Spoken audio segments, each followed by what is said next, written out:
Abonnez-vous à la chaîne. RVE's Dorer. Et laissez unlike Aides la chaîne, c'est développeur. Journal de Louis Dubois, la chasse surnaturelle. Je n'aurais jamais imaginé que ma vie prendrait ce tournant. Avant, tout semblait normal. Une maison simple, un emploi stable, une vie tranquille aux côtés de ma femme, Élise, et de nos 2 enfants, Marc et Julien. Mais la nuit où j'ai perdu Élise, le monde tel que je le connaissais s'est effondré.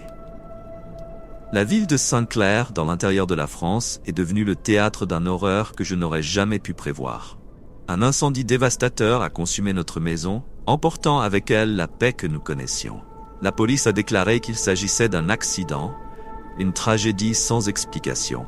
Mais je savais qu'il y avait quelque chose de plus, quelque chose qu'ils ne pouvaient comprendre.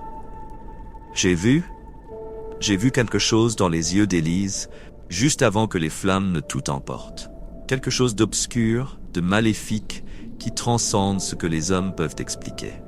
À ce moment-là, j'ai compris que le monde était rempli de secrets, et certains de ces secrets étaient mortels. Ce qui avait tué ma femme n'était pas humain. Et avec cette certitude, ma vie a pris un tournant que je n'avais jamais prévu.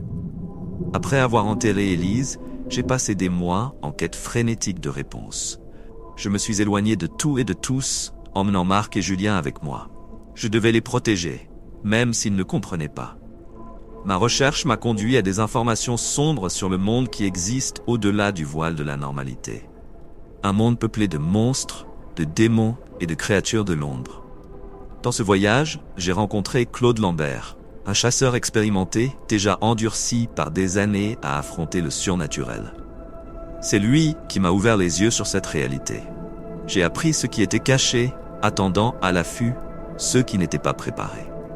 Claude m'a non seulement appris à me battre, mais il m'a aussi fait comprendre que chasser ces créatures nécessitait plus que de la force. Cela exigeait de la ruse, de la patience et surtout du sacrifice. J'ai appris sur les armes appropriées, balles en argent pour les loups-garous, feu pour les Wendigo et sel pour éloigner les esprits. Mais rien de tout cela ne pouvait préparer un homme à l'horreur véritable de faire face à ces créatures. Marc et Julien étaient encore trop jeunes pour comprendre pleinement ce qui se passait, mais tôt ou tard, ils savaient qu'ils seraient également entraînés dans cette réalité cruelle. Les enfants ont perçu le vide dans mon regard, le silence pesant qui pesait sur notre nouvelle vie. Il n'y avait plus de retour en arrière. Nous étions en fuite, non seulement de la créature qui avait tué Élise, mais de tout le mal dont je savais qu'il existait derrière ce voile. Notre première grande étape fut à Saint-Martin-du-Bois, un petit village oublié au cœur de la France, entouré d'une dense forêt qui semblait avoir sa propre vie. L'endroit était enveloppé d'une brume constante, et il y avait quelque chose d'oppressant dans l'air. Pendant des semaines, Claude m'a averti d'une série de disparitions dans la région, et toutes les pistes indiquaient une créature spécifique, un Wendigo, un monstre ancien, d'origine inconnue, qui se nourrit de chair humaine. Ils chassent dans des lieux isolés où ils peuvent traîner leurs victimes sans laisser de traces. La forêt de Saint-Martin était l'endroit parfait pour quelque chose comme ça. Je m'étais armé de ce que je pouvais. Un machette, des munitions enflammées et quelques pièges improvisés. Mon expérience était minimale, mais ma détermination à venger la mort d'Élise était tout ce dont j'avais besoin. Chaque pas dans la forêt était calculé. Chaque son, chaque mouvement des arbres semblait m'observer. L'obscurité de la dense forêt devenait de plus en plus menaçante à mesure que je m'enfonçais. Une brume épaisse couvrait le sol, étouffant la vue et étouffant tout son. J'ai mis des jours à trouver la grotte où se cachait le Wendigo. Les arbres alentours étaient marqués par des griffes, un avertissement silencieux du danger qui m'attendait. Quand j'ai finalement pénétré dans la grotte, la sensation de mort était palpable. L'odeur de chair en décomposition et de sang séché emplissait l'air. Et puis, je l'ai vue. La créature était immense, son corps squelettique recouvert d'une peau pâle, les yeux vides et brillants de faim. Il n'y avait pas de place pour l'hésitation. Le combat fut rapide et brutal. Le Wendigo attaqua avec férocité, ses griffes déchirant mon bras avant que je puisse réagir. Le choc de la douleur me fit perdre l'équilibre, mais d'une manière ou d'une autre, j'ai réussi à riposter. Le feu, comme Claude m'avait enseigné, fut ma salvation. Les flammes consumèrent la créature et son cri résonna dans la grotte, aigu et perturbant. L'odeur de la chair brûlée me hantrait pendant des nuits. En revenant à Saint-Martin, les villageois, qui savaient à peine ce qui se cachait dans leur forêt, me traitèrent comme un héros. Mais je savais que cela n'était pas une véritable victoire. C'était juste le début. Chaque créature que je chassais me rapprochait un pas de ce qui avait enlevé Élise, mais le chemin semblait de plus en plus long et sombre. Au fil des ans, j'ai continué mon voyage. De plus en plus, la liste des monstres chassés s'allongeait. Esprits vengeurs, loups-garous, vampires. La France, avec ses légendes et ses anciens mythes, se révélait un vaste terrain pour les chasseurs comme moi. J'ai commencé à consigner tout cela dans un journal, comme Claude m'avait appris, notant chaque détail des chasses, chaque faiblesse de chaque créature, afin que mes enfants, un jour, puissent se protéger. Ce journal était plus qu'un guide. C'était une encre pour ma santé mentale. Marc et Julien ont grandi plus vite que je ne l'aurais souhaité. Quand ils sont devenus adolescents, ils savaient déjà plus que ce que j'étais prêt à admettre. J'essayais toujours de les éloigner des chasses les plus dangereuses, mais la curiosité et le besoin de protection étaient ancrés en eux. J'ai commencé à les entraîner, même si mon cœur pesait encore avec la culpabilité de les avoir entraînés dans ce monde de ténèbres. Je les aimais plus que tout, mais je savais que, s'ils n'étaient pas préparés, le même mal qui avait tué Élise viendrait les chercher. C'est alors que j'ai entendu parler d'un groupe de sorcières à Lyon. Jean-Luc, un chasseur avec qui j'avais échangé quelques informations, m'a parlé de ces êtres, et qu'elles pouvaient avoir des réponses sur le démon que je poursuivais. Il était ancien, un démon puissant, qui commandait des légions dans l'au-delà. Les sorcières de Lyon détenaient des secrets sur cet être, mais Jean-Luc m'a averti. Elles exigent toujours un prix élevé. Mes mains étaient déjà sales de sang, et j'étais prêt à payer le prix qu'il faudrait pour enfin obtenir les réponses que je cherchais tant. Le chemin que nous suivions devenait de plus en plus sombre. Julien a été blessé lors de notre dernière chasse. Nous avons affronté un esprit vengeur dans un manoir abandonné, et, un instant, tout semblait sous contrôle. Mais l'esprit était plus fort que nous ne l'avions prévu. Dans un moment de distraction, il a attaqué Julien, le projetant contre le mur avec une brutalité inouïe. Le bruit de ses os heurtant la pierre a résonné dans la maison. Je le tenais pendant que je terminais le rituel d'exorcisme, mon cœur lourd de culpabilité. Il m'a regardé avec peur, non pas de l'esprit, mais de moi, comme s'il s'attendait à ce que je voie en lui une faiblesse. La culpabilité que j'ai ressentie à ce moment-là était écrasante. C'était comme si le poids de toutes les mauvaises décisions que j'avais prises s'abattait sur moi. Julien, le visage pâle et le bras cassé, essayait de cacher sa douleur, comme s'il voulait me prouver qu'il était assez fort pour continuer. Mais je savais que ce chemin le détruisait, tout comme il m'avait détruit. Dans les jours qui ont suivi, j'ai gardé Julien sous soin. La blessure physique était le moindre de mes soucis. Ce qui me préoccupait le plus était l'impact émotionnel. Marc, plus âgé et déjà habitué aux horreurs auxquelles nous faisions face, semblait également inquiet. Je pouvais voir la tension entre eux, les regards silencieux de compréhension. Ils savaient que nos vies ne redeviendraient jamais normales. Pourtant, ils restaient à mes côtés, fidèles à cette cause qui nous consumait. Nous savions que nous ne pouvions pas simplement fuir ce destin. Le mal qui avait poursuivi notre famille était toujours là, tapi dans l'ombre, attendant le bon moment pour frapper à nouveau.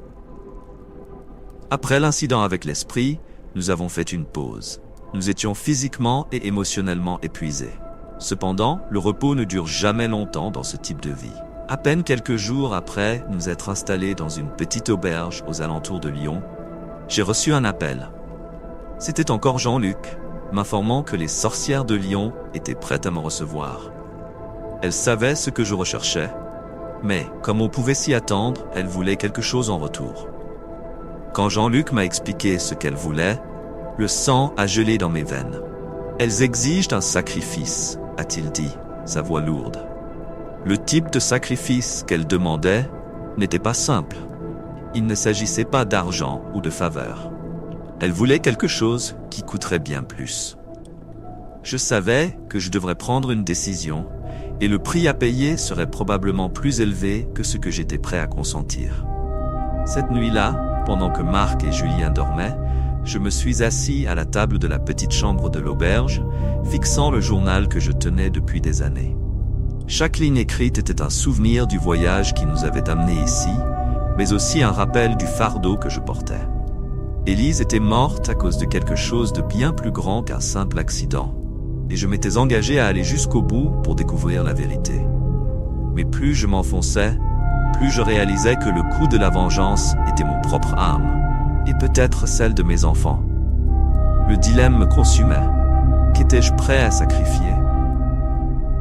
Jusqu'où irais-je pour mettre fin au démon qui m'avait enlevé Élise?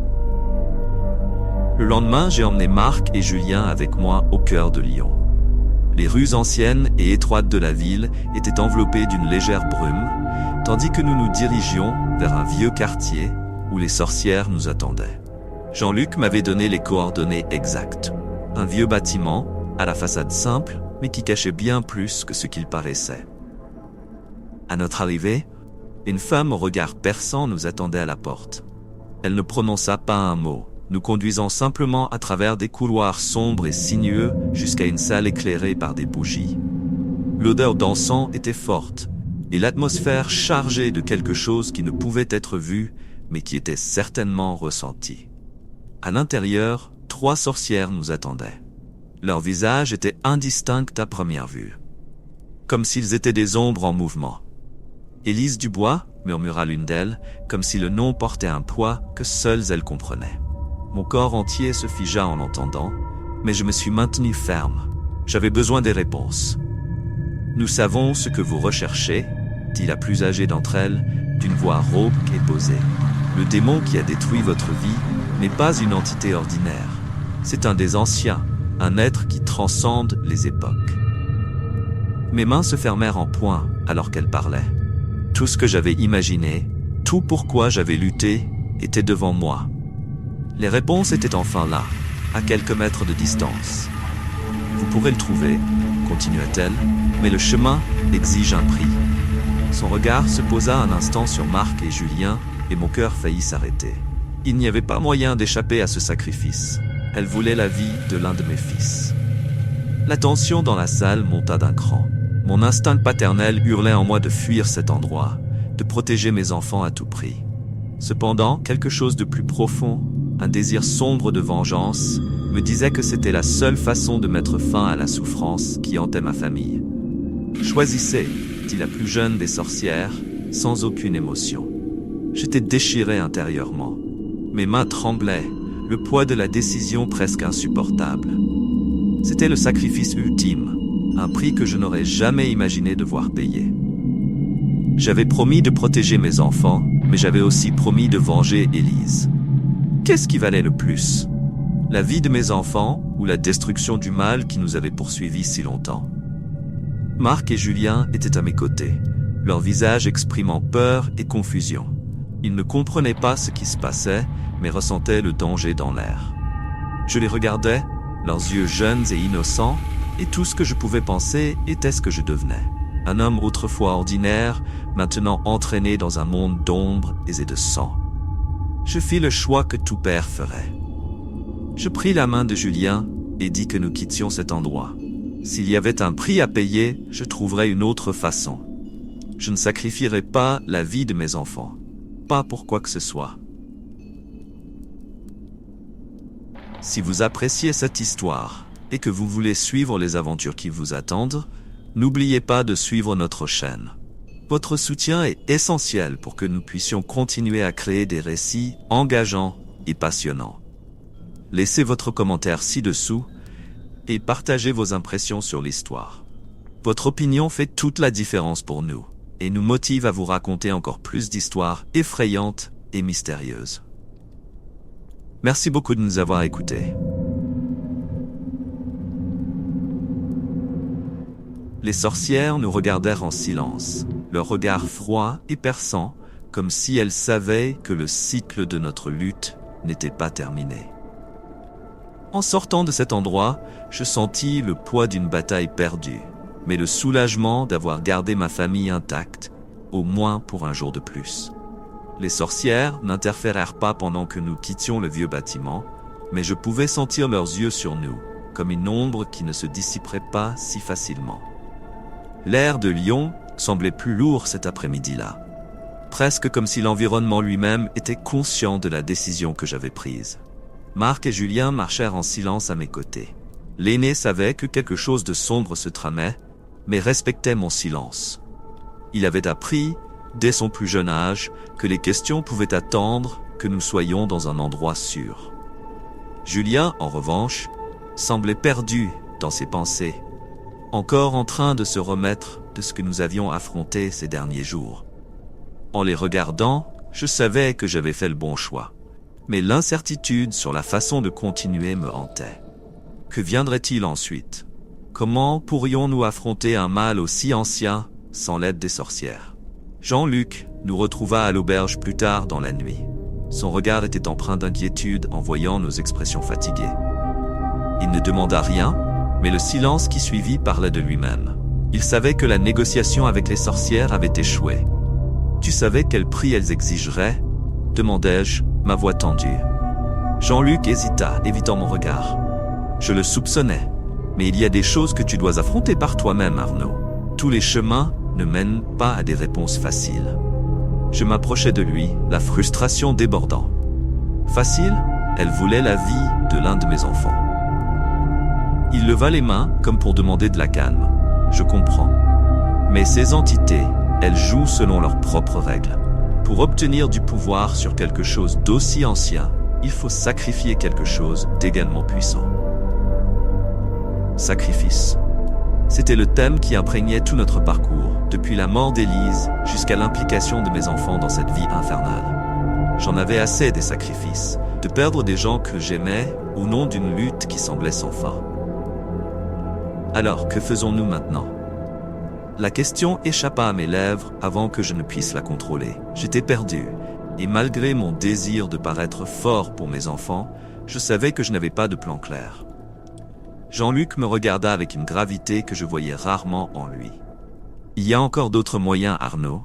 Le chemin des sorcières n'était qu'une option. Peut-être la plus directe, mais pas la seule. Les sorcières nous regardèrent en silence, leur regard froid et perçant, comme si elles savaient que le cycle de notre lutte n'était pas terminé. En sortant de cet endroit, je sentis le poids d'une bataille perdue, mais le soulagement d'avoir gardé ma famille intacte, au moins pour un jour de plus. Les sorcières n'interférèrent pas pendant que nous quittions le vieux bâtiment, mais je pouvais sentir leurs yeux sur nous, comme une ombre qui ne se dissiperait pas si facilement.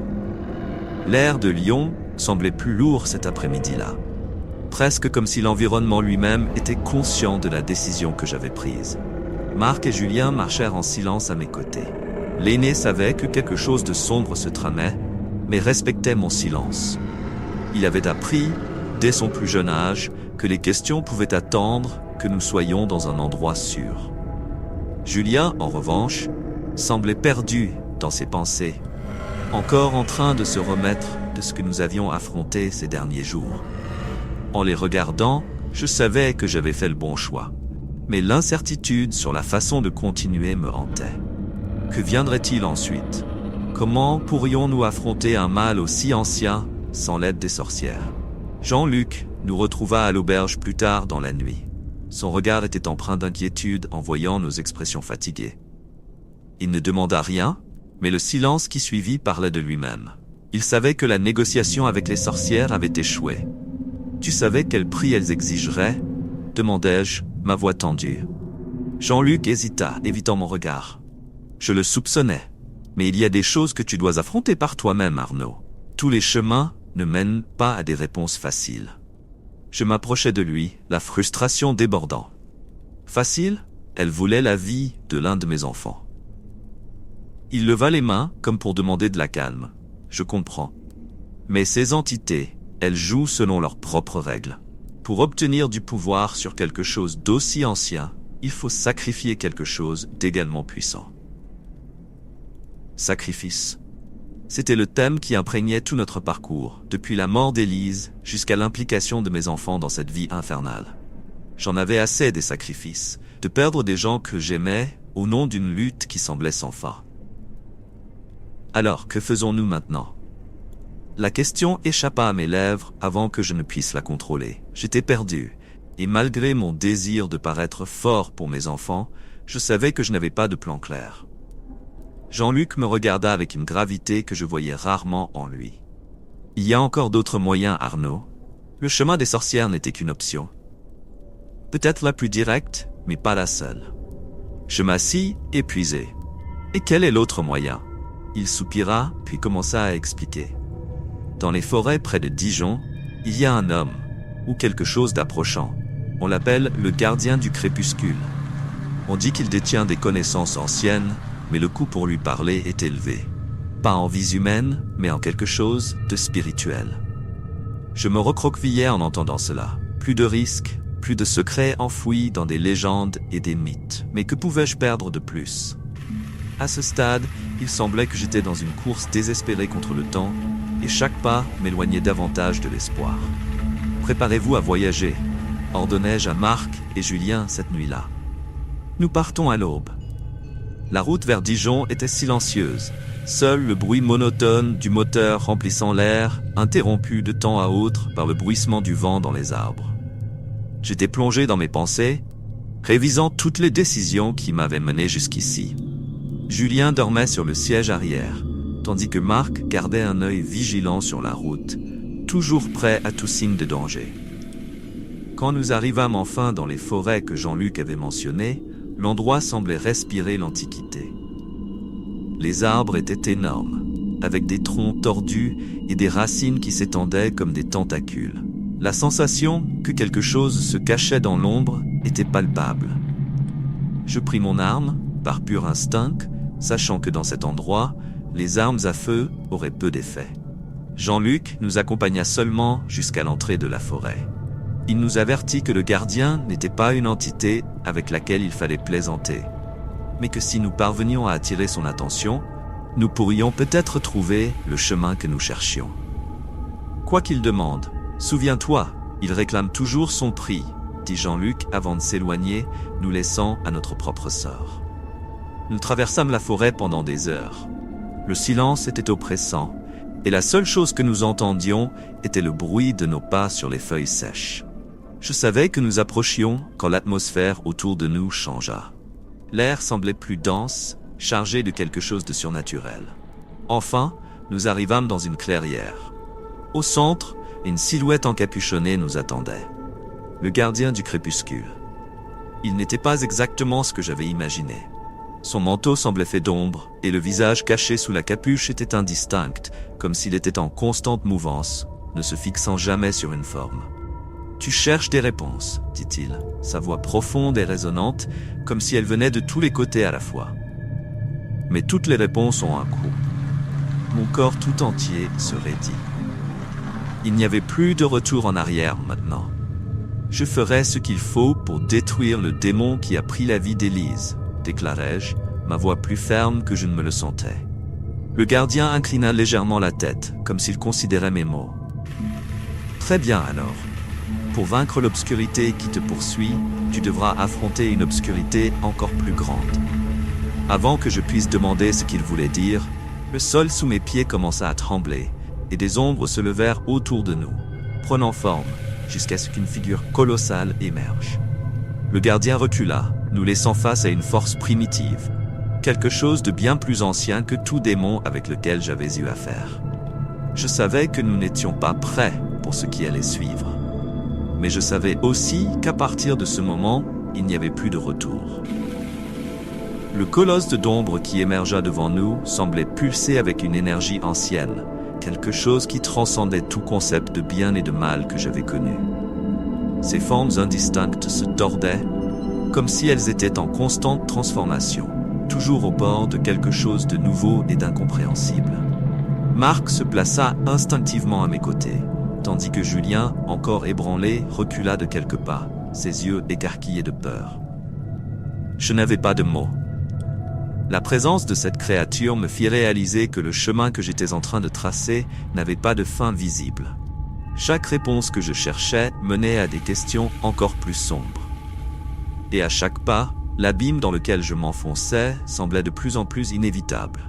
« Qu'est-ce que c'est » demandai-je au gardien, ma voix faiblissant, une trace rare de faiblesse que je ne pus éviter. Il ne répondit pas directement. À la place, sa silhouette encapuchonnée pointa simplement vers la créature, qui commença lentement à se dissoudre dans les ombres, redevenant une partie de la nuit qui nous entourait. Le mal que tu affrontes n'est qu'une fraction de ce qui existe réellement, dit le gardien, sa voix résonnant dans tous les coins de la clairière. Et ta lutte ne fait que commencer. Mes muscles étaient tendus, et chaque instinct de survie en moi criait de fuir cet endroit, de prendre mes enfants et de m'éloigner le plus possible. Mais fuir n'était plus une option. J'avais ouvert la porte à quelque chose qui ne pourrait plus être refermé. Élise était morte, et la vengeance était le seul combustible qui me restait. Mais maintenant, je réalisais que la vengeance n'était qu'une petite partie de ce qui m'attendait. Le démon que tu poursuis, continua le gardien, n'est pas la fin de ton voyage, Arnaud. Il n'est que le début. Il y a des forces au-delà de ce que tu peux imaginer. Et pour le vaincre, tu devras sacrifier plus que ce que tu es prêt à perdre.